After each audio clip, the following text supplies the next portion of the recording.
अरे पैसा पर जाना लोभा जई हो अभी तते कोरोना घरे आ जई हो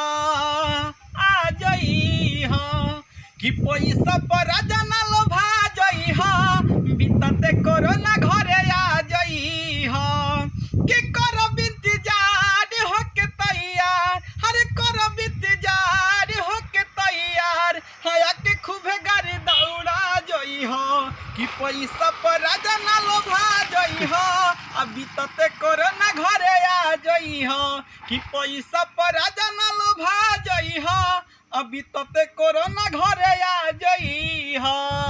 अरे जिंदगी रही तो बहुते कमईब राजा जी हमर पाई हो चहल जवानी बीत जाई तो फेरू न कभो आई हो। अरे जिंदगी रही तो बहुते कमईब राजा जी हमर पाई हो चहल जवानी बीत जाई तो फेरू न कभो आई हो। खिया के सब सारे धपुरा जई हो अभी तते कोरोना घरे आ जई हो कि पैसा पर जाना लोभा जई हो अभी तते कोरोना घरे आ जई हो। कि मानो न बात सैलेस परवाना अब ना रहल रहता हो तहरा बिना आवे न निंदिया कहीं न रहल जाता हो। कि मानो न बतिया सैलेस परवाना है अब ना तनी सहाता हो कि तहरा बिना नींद न आवे कहीं न रहल जाता हो।